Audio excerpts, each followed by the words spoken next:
Welcome everyone. Thank you for coming along. Welcome to another April Armchair Travel event. They're really coming thick and fast this month. It's absolutely brilliant. Thank you all for joining us this evening as we delve into the secrets of Malta. This event is hosted in collaboration with Temple World. They're our longest standing tour operator of 34 years and counting. And they're the co-founders of this armchair travel program. So it's wonderful to have them with us today. And this evening, I'm delighted to welcome this evening's speaker, Professor Caroline Malone, Murray Edwards alumna, Emeritus Professor of Prehistory at Queen's University Belfast, and Caroline was also an affiliated lecturer at the Department of Archaeology here at Cambridge. Thank you very much. We're delighted to have you, Caroline. Thank you. Just a quick reminder before I hand over to Alice from Temple World, if you have any questions during this talk, and I'm sure you will have many, please pop them in the Q&A box, which you should find at the bottom of your Zoom window. It should have a question mark, it should say Q&A. Right, no further ado, I will hand over to Alice from Temple World. Alice. Hello there, I'm the director of Temple World. I am just going to share a very, very short presentation which just explains a little bit about who we are and what we do. Hopefully everyone can see that. So let's see here. There we go. Temple World was founded in the 1970s by my father, who was an archaeologist. And the idea is to take students out to see digs and research in action overseas. And over the years, we've evolved into a worldwide small group specialist. And we operate tours for universities and museums like the British Museum, the Smithsonian, and of course, Oxford and Cambridge universities, all led by academics. Alongside that, we also run a number of tailor-made holidays. We have a different brand for that, which is called Sirocco. Here we are. This is what you'll see if you visit our website. Almost all of these tools are also on the Cambridge website if you want to sort of see, as well as the ones operated by other operators. It's quite a diverse range of tours. We've got two completely new itineraries for 2025, which is our Land of Volcanoes and Dragons, which you'll see there is in Indonesia, combining the islands of Java and Flores. And we have got Carthage and Roman Tunisia in September, which is led by a Cambridge specialist in Roman North Africa. And we also run an Egypt tour more or less every year in October, which goes through a different route than the average tour because it goes overland south from Cairo through the Fayum and all the way to Amarna, which is a very special and important site for understanding Egyptian archaeology, and there's practically nobody there. Of course, the trip I'm highlighting today is our history and prehistory of Malta and Gozo, because this is going to be accompanied by Professor Malone, who's giving the talk today. We'll be spending 6 nights in Malta this October with Professor Malone, which is enough time to explore all 7 of the UNESCO World Heritage listed megalithic temple sites. These are almost the oldest freestanding structures on Earth, and I know Professor Malone will go into lots more detail, of course, but you know, some of them predate Stonehenge by half a millennium. So it's actually when you see them, they're quite a lot more complex. This is just a little map, which the red flags are the spots we'll be visiting during the tour. So it's really quite comprehensive, and we're managing to see almost all the key sites of Malta just during that 6 nights. And the bonus is, because everything's quite compact and close together, there's no moving about. We're going to be staying in one hotel, so it's quite easy going. Now, somebody who registered for the talk today asked where Malta is. I know that Caroline's going to talk about that in more detail, but it really is the location of the islands which makes them so special in the middle of the Med between Sicily and North Africa. And that kind of, you know, helps really explain everything to do with the food, the language, and of course, all of the influences on the architecture and so on, which are so evident when you go there. I am just going to show you a few quick images of the places we're visiting on the tour, because I know pictures always do a much better job than talking. And we're, of course, starting in Valletta, which most people know was built by the Knights of St. John of Jerusalem. They were expelled from Rhodes in 1522, and they stuck around in Malta for over 250 years. It's a really walkable city. It's pretty hilly. That's the only thing I would warn, but it is just as beautiful as it looks in the photos. And I really love these Maltese enclosed wooden balconies, which you see on so many of the buildings in Valletta, Slima, Mdina, and Rabat. Of course, the most important sites to see in Malta are the megalithic sites. This one's Manadra, which is on the southern coastline. It's one of the older ones. And Caroline will correct me if I'm wrong, but I believe part of it functions as a solar observatory to do with the way the sun shines through it on the equinoxes. You might already be familiar with this famous statue. It's not a fat lady at all. It's a fertility goddess, and this is found at Tarshin, a temple complex dating back some 2,500 to 3,000 years. We're going to be seeing this. The statue is in the original is in the Valletta Museum, which we are going to, and then there's this replica at the site itself. It's just, there's so much special stuff here. It's really beggars belief. It's also just a very scenic island, and after we see that, on the day that we're going to see that site, just down the coast from that is this lovely village, a fishing village, and we'll have lunch there. So it's, you know, it's a nice mixture of very, very scenic and pretty coastline and villages, and of course the very important sites as well. We are going to be going over to the island of Gozo as well, because one of the most important sites in the archipelago is over there. It's just 20 minutes by ferry, so it's extremely straightforward, and we'll go over there for the day. And while we're over there, we'll also go to see the amazing medieval citadel at Victoria. There's a great archaeology museum in there, which has got quite a lot of the artifacts in it, as well as some Roman and some Punic finds as well. And of course, we are spending a full day in Valletta. We'll visit the Palace of the Grand Masters and this magnificent Cathedral of St. John, which, you know, I've been in a lot of churches in my time. This one is unbelievably amazing. And we'll take a little boat trip in the harbour as well, because looking back at the city of Valletta from the water is very special. And you get rowed around in a little kind of Maltese version of a gondola, which is, you know, it's just lovely. I really hope you like the look of the tour from that little slideshow. It's just a taste of what we'll be seeing. And of course, with Caroline there, our group will be able to understand the significance of the megalithic sites in a greater depth. And I think they can be quite tricky to interpret, even with, you know, a local guide, if you don't have somebody like Caroline to help. And so we're just incredibly lucky that we've got her.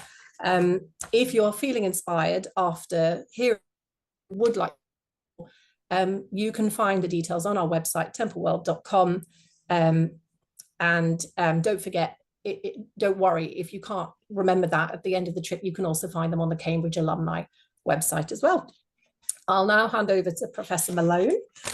Just before I do, just to remind you, you can ask questions using the Q&A button at the bottom of your screen during her talk, and at the end of the talk, she'll pick out some of the ones that she thinks are relevant, and we'll go through them then. Thanks so much. Over to you, Caroline. I shall share my screen and hope, can you see that yet? No, is that visible? Yes, you can see. Yes, yeah. Excellent. Well, hello everybody. I'm Caroline Malone. Long ago, I studied archaeology and anthropology at Newhall, as it was then, and I came back to do a PhD in prehistory, and it was then that I touched on Malta, because I was looking at the prehistory of Sicily. And so I went over to Malta, and I was, as Alice said, blown away by the megalithic archaeology. At that time, in the 80s, early 80s, it was rather forgotten about, and under Mintoff, Malta was a rather depressed place. But since then, everything has changed, and World Heritage status has been acquired for many of the monuments, and of course the Knights monuments as well. So anyway, today I'm going to talk in a rather brief way about some of the megaliths, but also give you a sense of the history of Malta and why it is so simply crammed with material. So let me move on. So as Alice has shown you, Malta is in the middle of the Mediterranean. It's about 80 kilometers or 50 miles from the Sicilian coastline, and about 200 kilometers from North Africa. It regularly gets some of the rafts of people, migrants, landing up on its shores, because it's bang there in the middle of the Mediterranean on some of the key currents that take people to and fro across the sea. But anyway, it's important because not only is it very central, but it's also quite distant. It's a small island, and as you will see, it's only properly colonized from about 5,800 BC, because it's so distant that people without canoes and the ability to sort of navigate really didn't find Malta very easily. It's tiny, and I got a mistake on the screen straight away. It's 316 square kilometers. And as you can see in this photograph from the air, you can see the two islands and the little island of Camino in the middle. And it's a tiny place. The runway on the airport is visible really from a huge distance away. But it's an island of limestone, two or three different sorts of limestone and marls and clays. And it is reasonably fertile, but it's also extremely dry. And because it's so small and because it's limestone, there are no rivers, no streams really, just a few seasonal springs.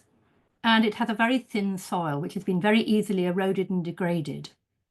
But its natural assets are its harbours, incredible harbours, which, as you can see from this photograph, are really the most important thing that brought people to Malta, perhaps.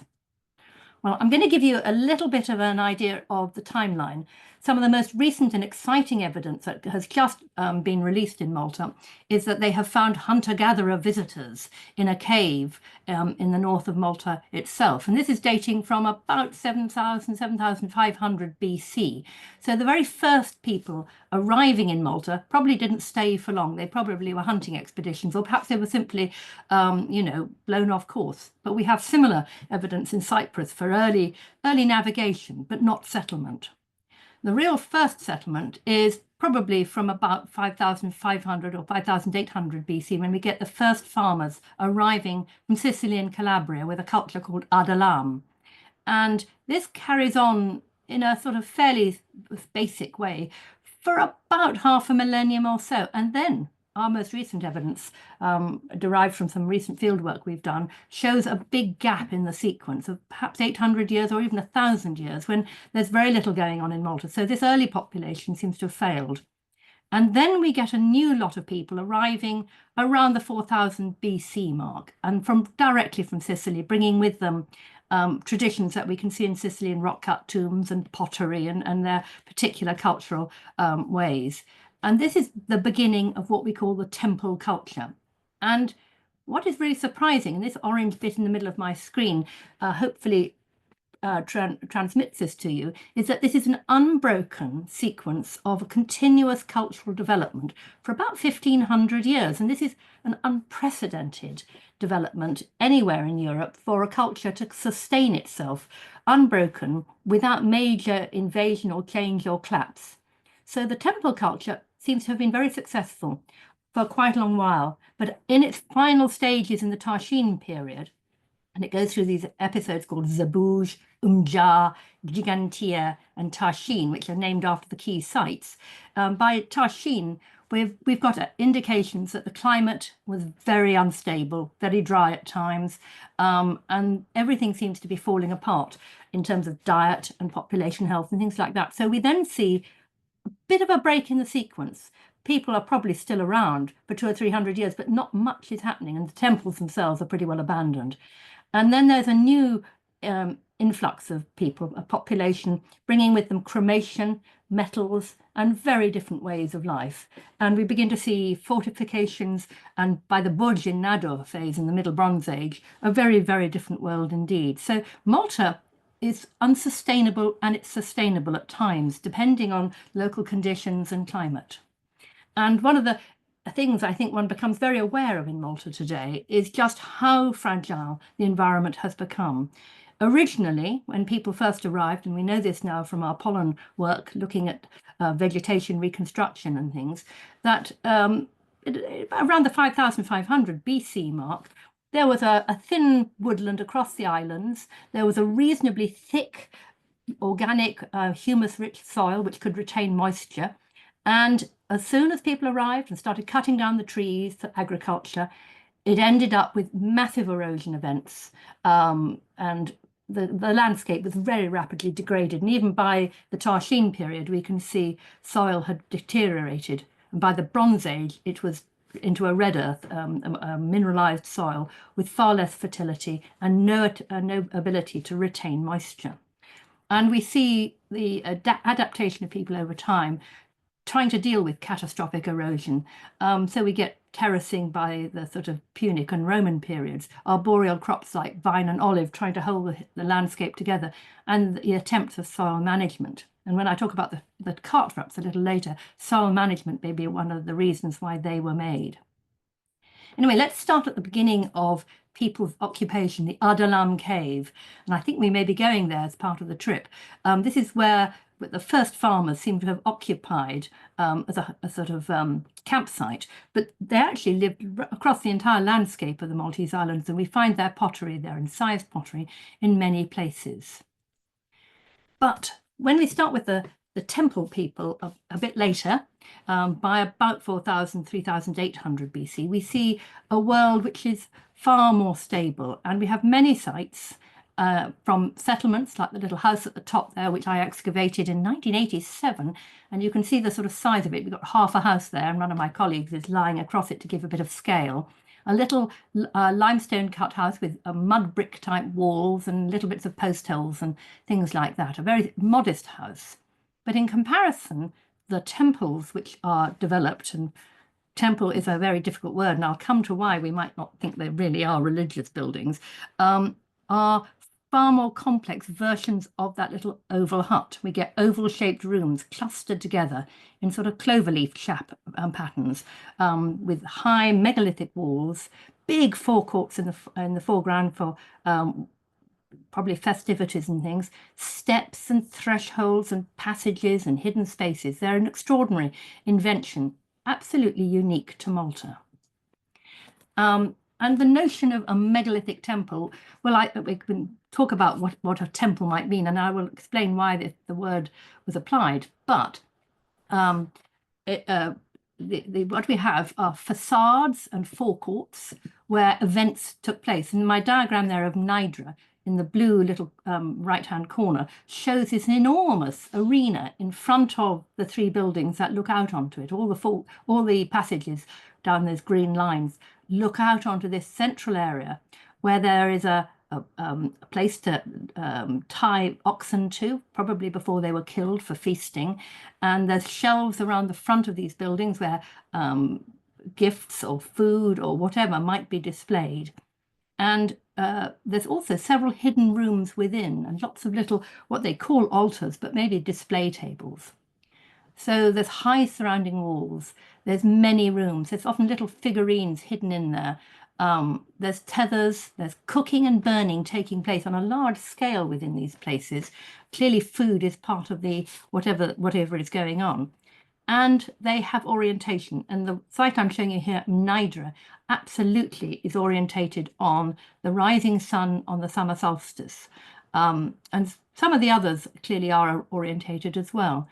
Anyway, they evolve over time, these buildings, from one simple one, and with a Nidra, probably that little top small building is the earliest one, and then the bottom one, and then the middle one is popped in between, and they are sort of nestled together and adapted and changed. And it only takes the movement of a few megaliths to be able to do that.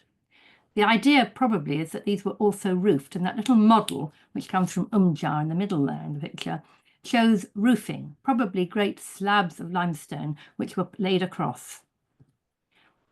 Now, Gigantea, the site on Gozo, is a fantastic site. It's two large temples. It's supposed to be one of the earliest, but actually it may not be. It may be simply the local the coralline limestone there is so rugged, it makes it look much more primitive than it probably is.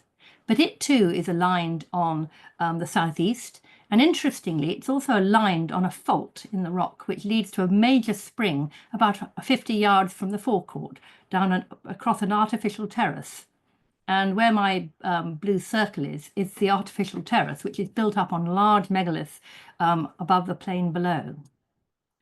Now, the temples, so-called, are clearly orientated, and I just got a diagram here with some of the orientations, and most of them are looking down towards the southeast or possibly the southwest or possibly the east, and just a few orientated towards other areas as well. Now, looking at the right of the picture there, you can see Nidra, and with it the line, that yellow line, for the June solstice as well as the winter solstice. And apparently if you stand in that particular lobe, and the sun will come up over the hill and light up that corridor over the steppe. And interestingly, the steppe itself, which you probably can't see in the picture, is an extraordinary piece of old stalagmite with a line of sort of flinty material right across it like a snake. And it makes the threshold even more magical, perhaps, to cross over. But I think what this picture shows you too is that there are different levels and steps and thresholds and entry points and exit points, all coming out of that particular central corridor of each of the three buildings. And there's clearly a routine, a particular way of moving in and out of these places, and which I will show you a little bit more.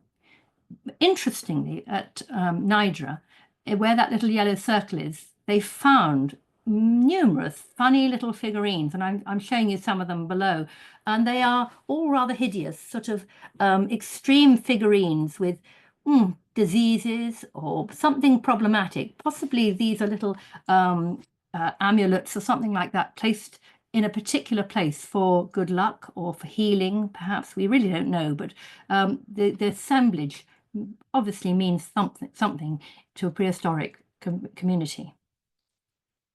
Now I'm taking you to Tarshin, which is the temple site that was excavated with some records. Most of the others were discovered in the 18th, 19th centuries, and I'm afraid cleared out in unceremonially and with very little record indeed. But Tarshin was excavated between 1913 and 1922 by Themistocles Zamit, a remarkable man, and he made pretty reasonable records. And he described these sites as temples. No one before that had. They described them as megaliths.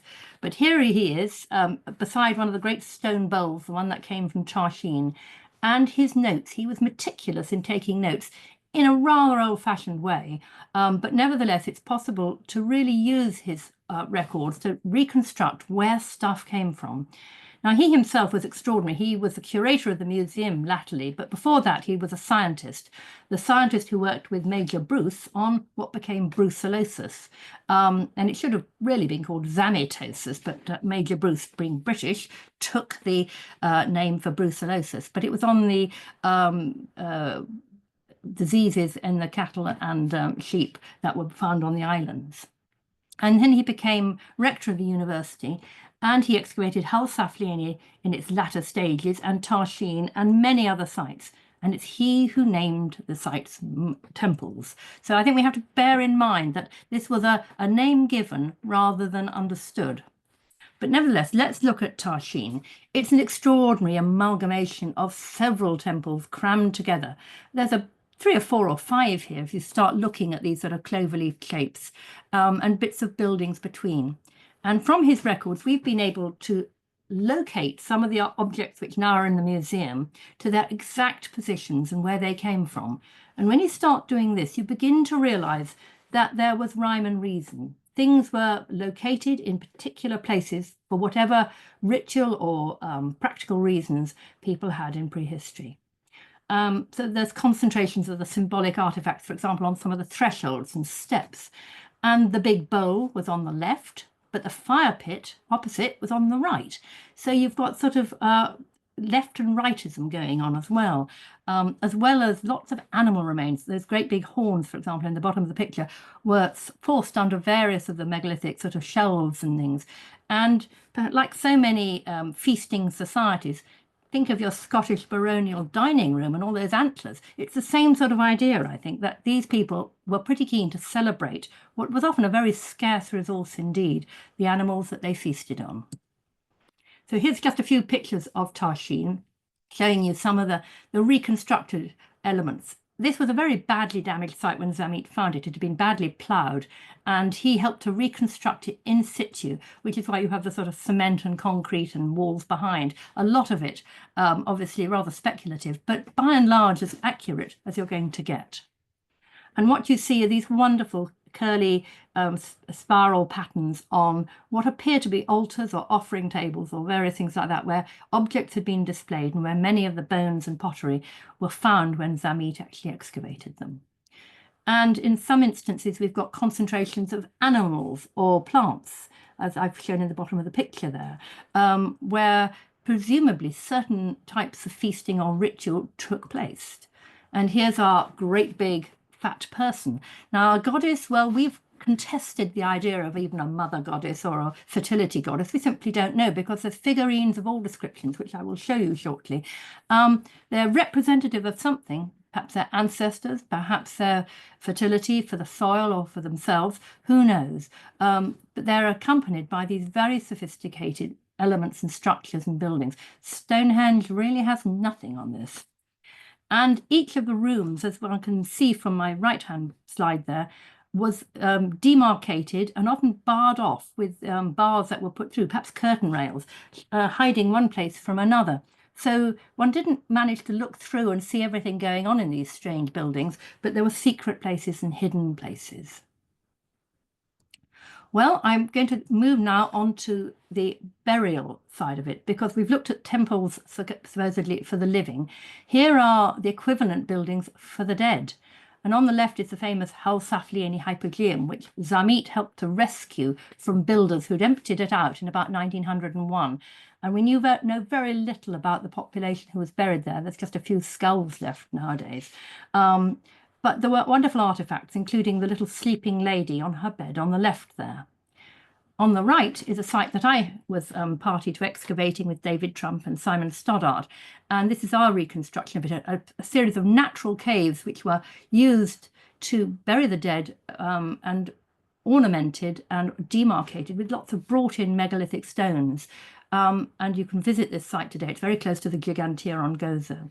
And we found these wonderful stick figures in their skirts and necklaces and headdresses and belts, and also that wonderful figure on the right.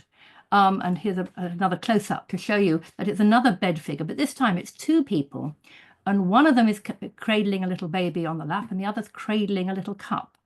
And they've become quite famous. You can get your plaster version in the airport to put on your fridge if you want, and they've been on the stamps as well. So they've become an icon, if you like, of the sort of holy family almost of prehistory. But this site has been very important because it's produced a lot of human remains, and we've got something like 1,000 individuals or 220,000 body parts.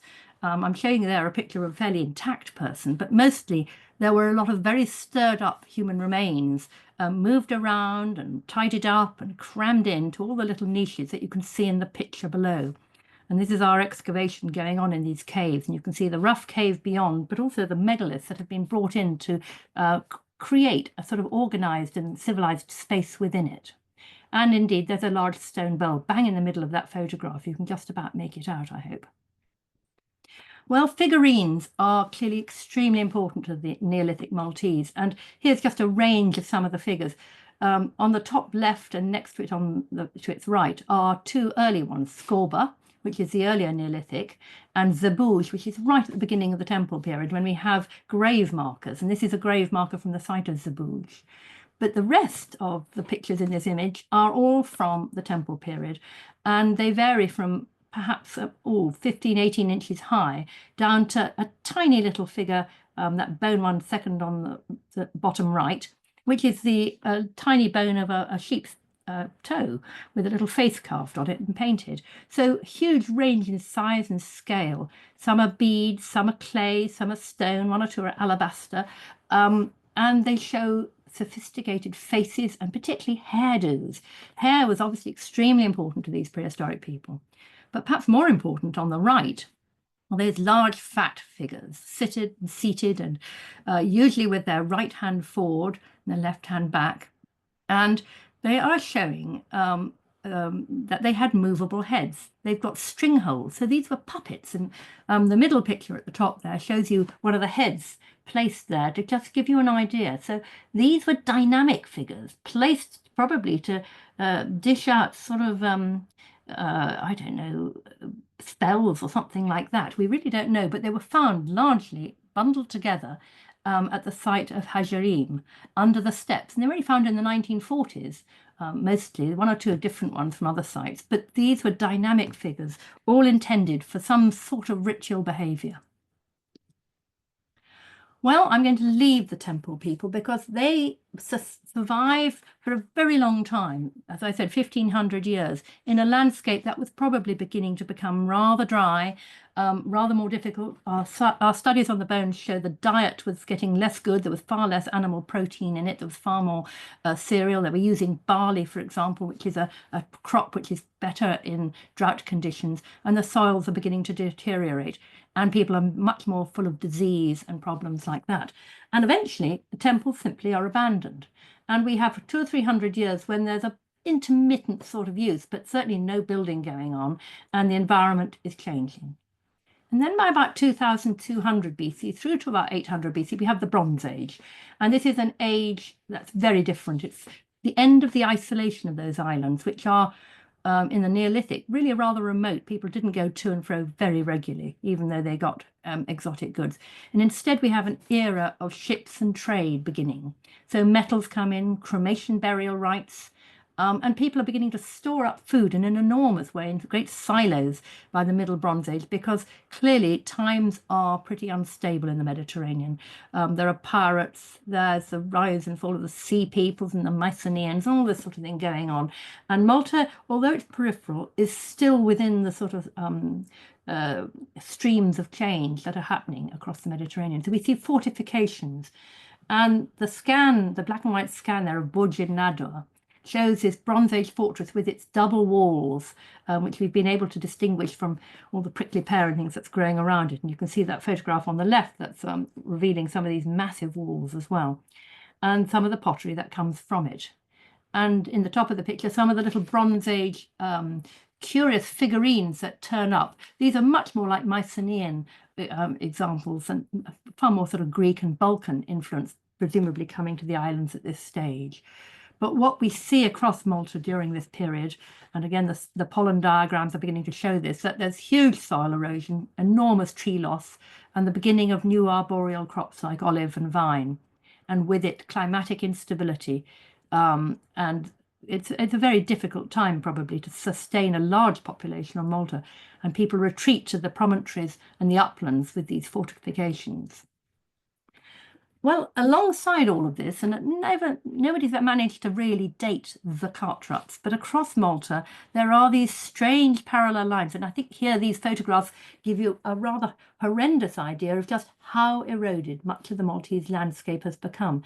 And yet when these ruts happened, this was a flourishing landscape of agriculture, we think, when soil was probably being dragged back to the uplands to put it back into place after it had eroded.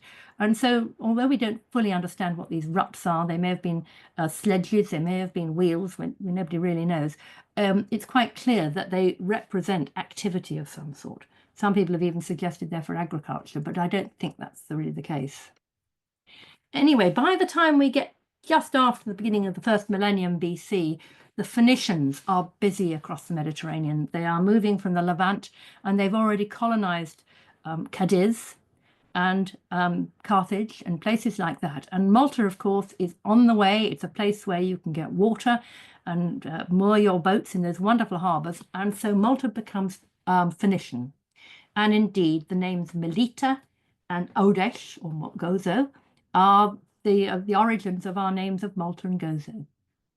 And here are some of the types of evidence we have. We have a little shrine there, we have pottery, we have beads, things like that, which people were beginning to import. And of course, the Phoenicians are the great traders of the Mediterranean, going to and fro. And here is their route on this map, showing how they would leave the Levant at Tyre and Sidon, and they would go on a northern route with the tides and the currents across the Mediterranean, western Sicily, southern Sardinia, the Balearics, across to Cadiz, and then on the way back they would take in Carthage, via Malta, and North Africa, and that's how the currents would take them. So you can see how important Malta was, where that red star is, on their route through. It was a place that was something they could control. And the Phoenicians, of course, liked to have total control of wherever they landed because they were foreigners to everybody.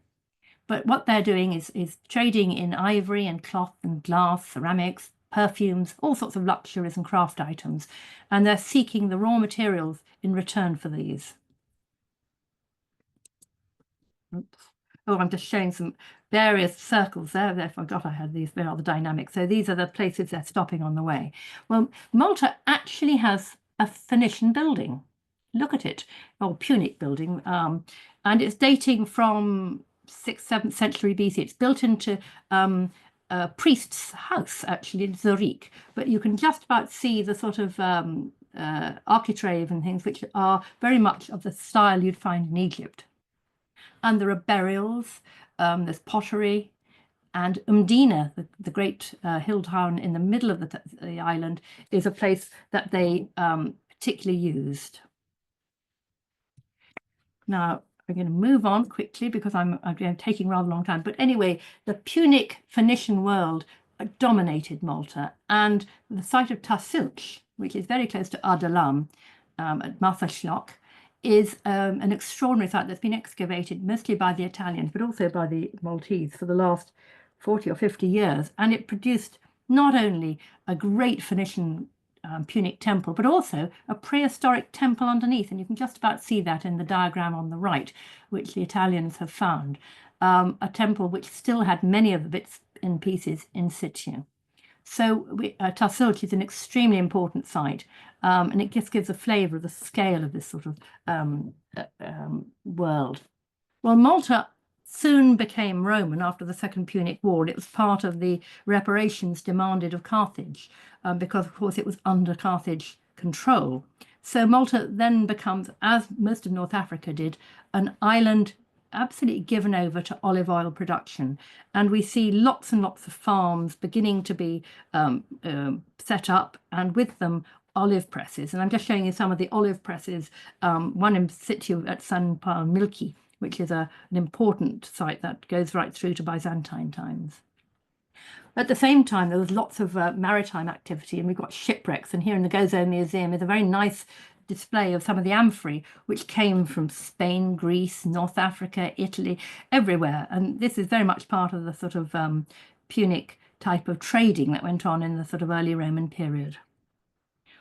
Well, the Romans really settled into Malta, and we have the evidence of quite a wealthy world. And here is the Roman Domus at Rabat, a site which probably dates from the 1st, 2nd centuries BC, and it's got lovely mosaic floors, including an emblemata right in the middle there, which had been brought in probably from somewhere like Pergamum.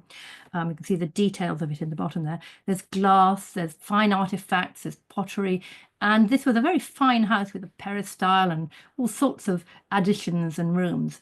It was only discovered in the late 19th century when the railway, a very briefly used railway, was put in and discovered it.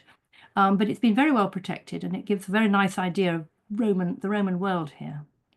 Well, the Romans soon disappear, but actually rather more slowly perhaps in Malta and Sicily and North Africa than they do in Rome, because we have a Byzantine age that carries on for quite a long time with Christianity on the Maltese islands. And there's a wonderful series of catacombs, mostly at Rabat.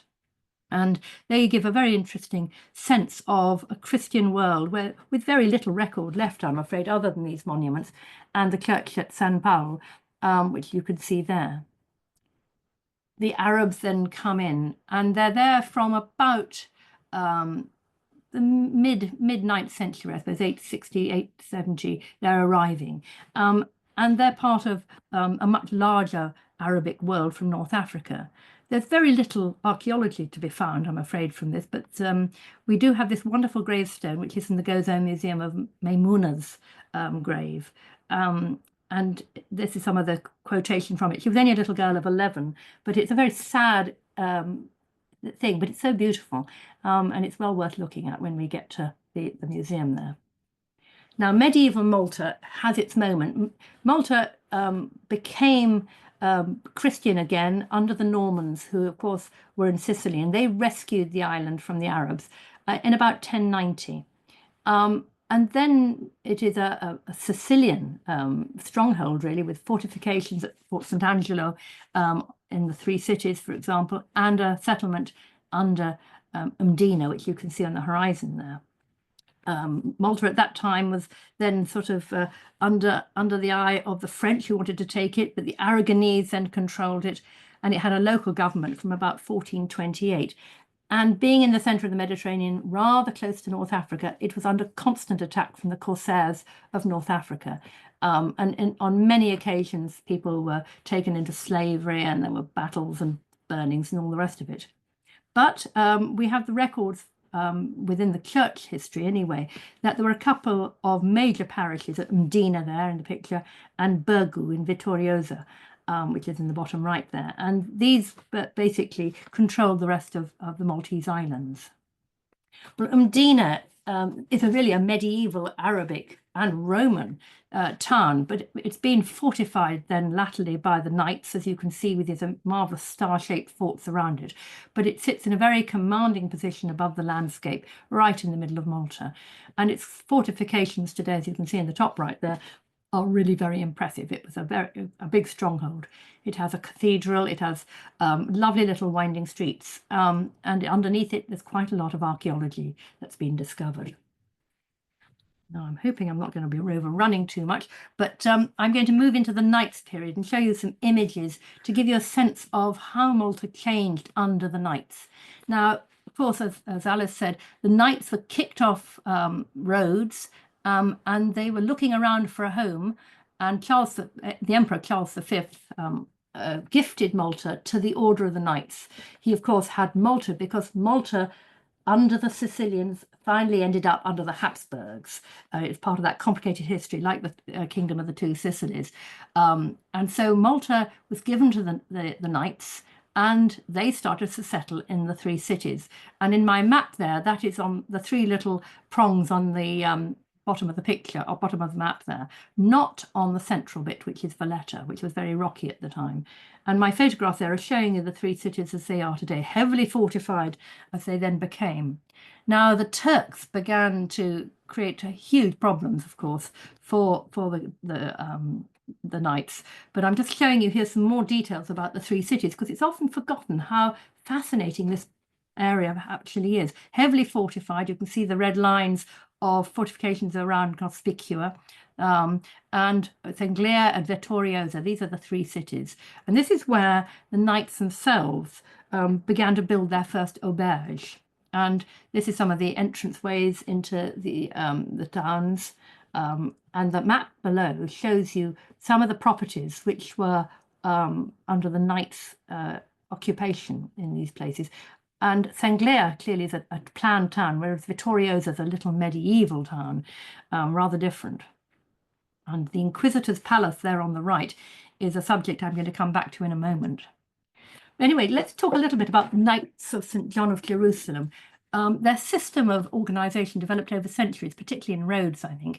And there's three orders, three parts to this. There's Knights of Justice, who are the military knights from very aristocratic families. They had to be untainted by illegitimacy and had access, of course, to enormous wealth from Spain, from Germany, from France, and even from Britain. Then there were the chaplains of obedience, which were not so highborn, and they served the hospital and the church. And ultimately, at the bottom were the serving brothers, who acted as servants and also had some military duties. And the order was divided into the language groups, or the langue, as they call them. And I've just listed there the Auvergne, Provence, France, Aragon, Castile, England, Germany, and Italy. And each of these would have a headquarters or an auberge.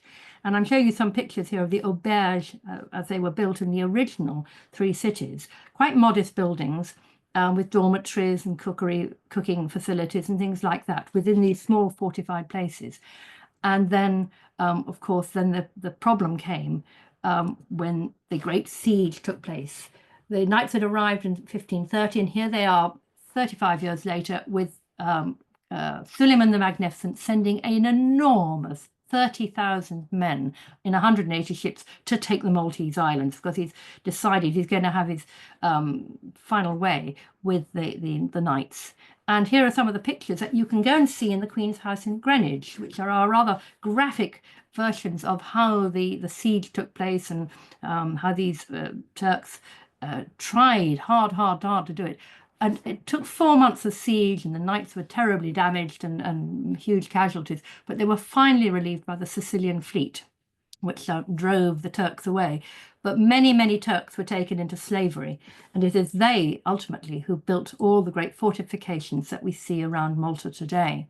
In fact, some of my colleagues in Malta have been digging up elements of the city and discovered graveyards of poor Turkish slaves who've been just thrown into pits when they died under the terrible regime they had of having to build all this stuff. And the fortifications, as you can begin to see, are part of the great European sort of star-shaped forts that proliferated around Europe, but are seen nowhere better than in Malta. It is an extraordinary system. We have here the planned town at Laparelli, who was sent by the Pope in 1566, a year after the siege, to reorganize the knights and their facilities. So they moved very quickly from the three cities up onto this much bigger peninsula in the middle of the Grand Harbour, and started to build instead these very large auberges, which you can see the Castile, the one in Aragon below, and Bavaria on the right.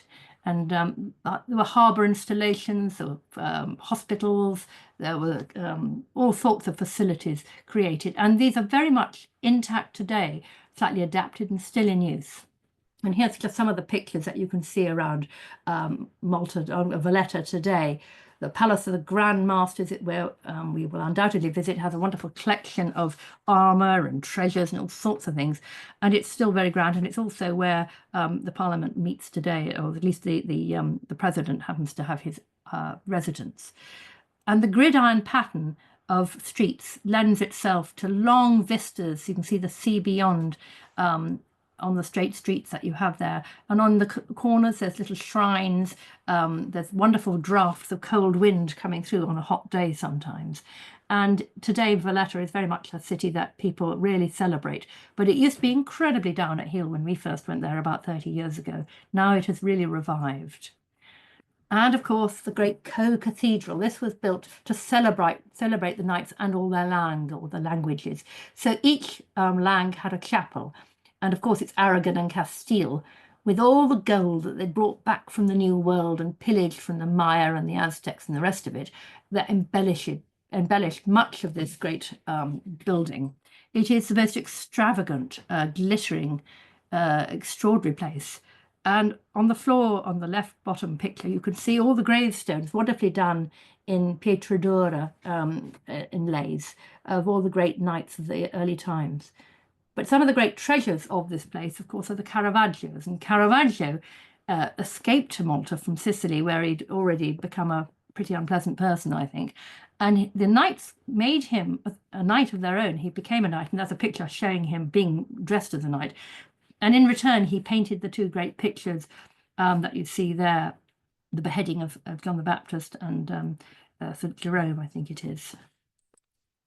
Well, on Gozo, I'll just briefly show you Gozo. The citadel, again, is another great fortification, but it's a little medieval gem within there, pretty well abandoned today. And so this is a much more intact archaeological landscape over in Gozo. But it too has these enormous churches. You can see spires and towers and turrets virtually everywhere in Malta, because every village has a patron saint, and every village wants to make sure their patron saint is more important than all the other villages, and there's huge rivalry. So this is one of the reasons for having so many of the large churches. Well, I'm coming very much to the end now. And so from a wealthy shipfaring and trading centre, which Malta became in the 16th and 17th centuries, growing cotton and dealing in all sorts of exotic goods from east and west, it began to decline in the 18th century. And the order became far less monastic in its outlooks. Its funds and its estates declined. And the French Revolution actually destroyed much of their income by destroying their estates. And finally, we have Napoleon himself en route to Egypt, who took the islands and ejected the order with 3 days' notice. At which point, the locals then were invited in to get rid of him. And they stayed on, and as you will all know, Malta became a British colony until 1964, when it became independent. But that is one reason for the very strong relationship that Malta has had with Britain, that they actually invited the British troops in to come and save them from Napoleon. But of course, no one could save Malta from the last war, and it was the most bombed place anywhere in Europe. And ships were sent to, in great convoys to try and relieve Malta. That it was besieged for a couple of years during the first part of the war. And the tanker Ohio, as you can see in that picture, was sinking in its attempt to try and bring oil to the islands. There was terrible damage. And even today, one can see remnants of that. In some ways, they've tried to sort of enhance some of those ruins of the Great Opera House, for example, as you come into Valletta, by making them a bit of a shrine. But horrible damage took place. And as a result of the British occupation, of course, many of those original knights' fortifications were heavily used and rebuilt and enhanced during the Second World War, and then latterly, to maintain Fortress Malta right through to the middle of the 20th century. Well, Malta is not just about fortifications. It's not just about prehistory. It's a landscape of wonderful landscapes, of little windmills, of curious little towers from the fortifications, and these strange little gardeners' huts or farmers' huts, which you occasionally see still surviving. There's all sorts of intriguing detail. But I'm going to bring it to an end, and I'm going to thank you all very much for listening. At the end of this slide, the next slide, I've got some reading suggestions. So if anyone wants to look at those later, they're very welcome. And now I'm delighted to answer any questions that people have. And I will stop the share. Where are we? Stop share. And hopefully go back to Alice. Thank you so much, Caroline. That was absolutely fascinating. And actually, having been to Malta myself, it added so much depth to what, and actually explained so many questions I had when I was there. I think our group will be incredibly lucky to have you on hand during our tour in October. We did get a number of questions through when people were signing up for this. So and we have had about 10 questions come through on the Q&A during the talk. Some of them are on the same theme, so hopefully we can kind of group them. But if people have time to sort of stick around, and I know that you've also said you're prepared to answer some questions by email. So if we don't get through them here, I'll email them to you with and I think Cambridge has got the email addresses of the people who asked them. So I think one of the questions was, gosh, okay, there's I'm going to go for one of the ones that was on the Q&A, because 3 people essentially asked the same thing. Can you comment on the origins of the Maltese language? And 2 people asked that, Nick Holloway and Alan Burton. And a further person said, obviously the place names are very diverse as a result, sometimes Arabic, sometimes not. What can you tell us about those and the language? Well, the popular thinking is that the origins of the language go back to the Phoenician Punic time. So there's a bit of Semitic as a basis there. But of course, Semitic underlies much of the Arabic language from North Africa as well. So it's hard to know quite when it settled in Malta, but probably there's always been a population there speaking an element of that.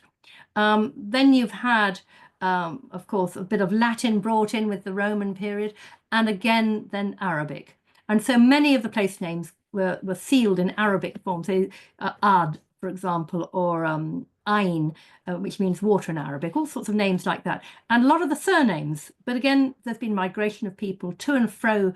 I mean, Malta is part of a lake. It's in the middle of a lake, not a great big sea. So people have come from everywhere. And then, of course, the knights themselves brought all the European languages with them. So elements of that have settled in as well, many of the places as well as the surnames. So there's been a lot of mixed marriages and all sorts of things over time. And of course, then the colonial British world has brought in a fair bit. And Italian is a very key element today. And virtually everyone in Malta speaks Italian because they get their TV largely from there, and they go shopping in Sicily and Italy. So it's got early origins, and the first time Maltese as a language actually written down was in the early 20th century by a chap from Gozo, who is celebrated on the edge of Victoria by a statue there. And no one had written it down, and it was thought that the language probably evolved with women, because women stayed on Malta, whereas the men went off on their boats and their battles and all the rest of it. So it's something that's evolved very much as a language, and today it's part of the identity of Malta. Yeah, and that was for me one of the most surprising things when I visited. I've never been somewhere where the language was so unfamiliar, and I kind of loved it. And I also loved the influence on obviously the cuisine as well. It's really truly unique. There's just nothing else like it anywhere. There was also a question about the Shara circle. The two sitting figurines look somewhat similar to Cimmerian style with grass-like skirts. Is there any connection? And that's from Pavel Krupa. Well, probably not, but why not? There are figurines in Neolithic communities really from about the 7th, 8th millennium BC in the Middle East. And so Cimmerian is 5th millennium BC. These are figurines I'm showing you a 3rd millennium. So there's a couple of thousand years between. And yet, of course, it's not impossible. There's a bit of communication with Egypt where grass skirts and all sorts of things were happening. So we just don't know. We'll never really know. We've been looking at the DNA of these people, but so far it shows they're a bit sort of standard Mediterranean types. But their own particular way of doing things. And as with every culture, there's a unique sort of invention that comes with it, and that may be one of the things that the Maltese were particularly good at, with just creating a style of their own. Great. I have got a question about the number of gigantic churches in Gozo. Is there a reason why there are so many? Well, there's probably several reasons. I mentioned it briefly, the competition between the villages. Now, towns only exist in Victoria, Mdina and Valletta. Everywhere else is called a village in Malta, even though it's not a village, it's really a conurbation these days. But the churches evolved for each village with their patron saints. And poor communities they may have been, but they poured everything into the buildings. Ever grander, ever bigger, ever more impossible, really. And you go inside and it's all red velvet and gold, extraordinary. So that's part of it. And I think the other part of it goes back to the knights themselves, who, of course, arrive at a time when Christendom is already just about being challenged by Lutheranism. And this is the beginning of the Inquisition, and Malta becomes a stronghold of the Inquisition. The Inquisitor for Malta is appointed by the Pope, and Malta and the knights are seen as this sort of army towards protecting the Catholic Church. So there's huge encouragement to build big, grand churches just at the same sort of time, you know, that Rome itself is doing the same thing with great Baroque buildings. Gosh, yeah. I mean, and the churches are spectacular. They're really, compared to certainly what we're used to here, they're very grand, very ornate, very gold, and yeah, very imposing. And I love that side of it as well. Another question was, do we know the origin? Now, you may have answered this actually, but the people who created the Neolithic remains in Malta and Gigantia in Gozo, what actually, do we know why? You mentioned that there was a lull, there was a gap. Where did they go? What happened to them? And where are they indigenous to the island, those people, or will they have come from somewhere else? Everyone came from somewhere else. No one evolved in Malta ever. And we definitely have a repopulation in Malta after 4000 BC by this temple culture, so-called, coming from Sicily. In Sicily, there is no temple building whatsoever. Sicily carries on in its own sweet way. I think what you see in Malta is a very extreme version of islandness, rather like Easter Island or many other islands, that everything is very intense in a small place. So communities are squashed together. They can't fight each other. They can't go anywhere. They have to get on. And the way to show sort of competition and things is to build bigger and better and feast more and all that sort of thing. So that's part of what makes it an unusual place. But in terms of what happens at the end, I think what we're being able to show from the work we've done through the Fraxus project during the 10 years ago now, is that the soil deteriorates, the climate is changing in the period between 2500 BC and 2300 BC. And there's the 2.4 and the 2.2 major climatic events which affect all the Mediterranean and southern Europe. And wind patterns change, rainfall changes, and Malta is absolutely dependent on rainfall. There is no water coming from anywhere else until you get artesian wells or reverse osmosis. So everything is dependent on rainwater, and it has to sink in through the aquifers and feed the springs. And so only a certain population can survive that. And when the wind changes and the rain doesn't happen for 2 or 3 years, the islands are really in a very bad way. And in recent times, that's been happening. They've had to ship in tankers of water, you know, from Norway or somewhere. But if you think that a milking cow requires 70 litres of water a day, Wow. and we know these people are using cattle, rather few of them, and they're producing cheese, and they're very dependent on that cheese for the fats and things in their diet. One can see that things were getting pretty tight. Okay, Perhaps again, the celebration of bulls and feasting and things is actually a sort of a reverse image of what really is happening. It's a celebration of something that isn't actually there. bit of wishful thinking, perhaps. Absolutely, or one cow between all 400 of us. And in fact, you've actually pretty much answered another question that somebody had asked, which is, if rainwater is the only source of water, is there archaeological evidence of how they harvested and organized the rainwater over the different periods, or did they literally just get them from springs? They got the water from springs. We don't seem to have, we have a few large pots, and so possibly that enormous bowl at Tarshin was for water. We don't really know. Gigantea is over a very large spring, so that may be one reason why that enormous temple is located there. And that's something we discovered, that there's a big fault line, the spring comes out underneath it. Going back to your question again there. Oh, it was just, is there any other archaeological evidence of how they harvested and organized the rainwater? Well, what we know from the bone studies we've done of animal bones is that they're killing off a very large percentage of the young animals before the summer.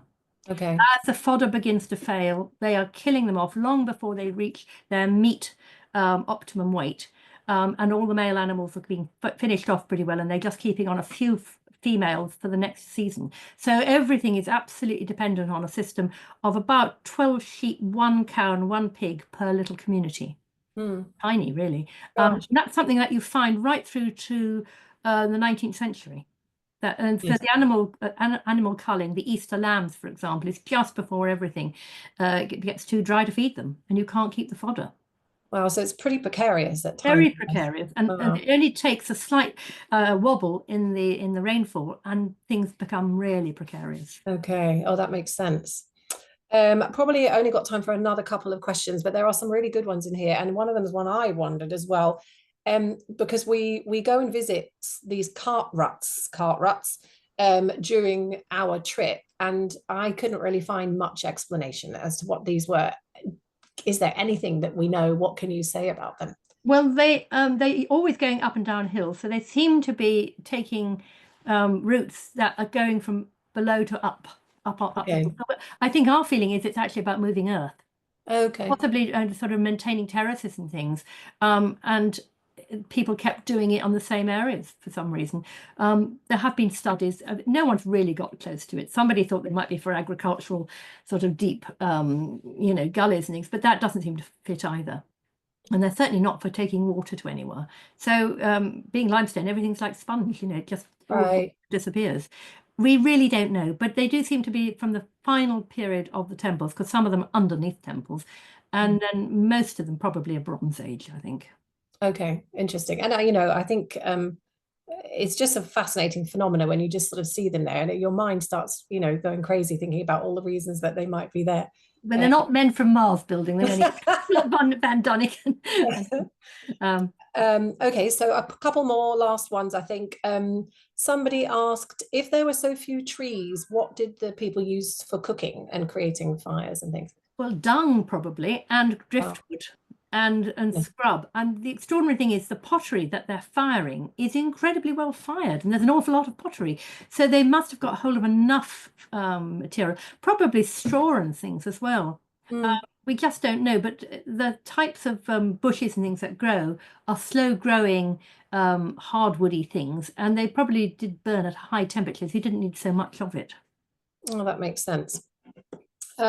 Dave Sinclair has asked, it's not necessarily specific to Malta, but he's often wondered what ethical and religious considerations are given when you excavate human remains and move them to another site or a museum, given that in some cases the people being excavated may have beliefs or requirements about their burials, in that they may have believed they had to stay in that particular place to achieve their afterlife.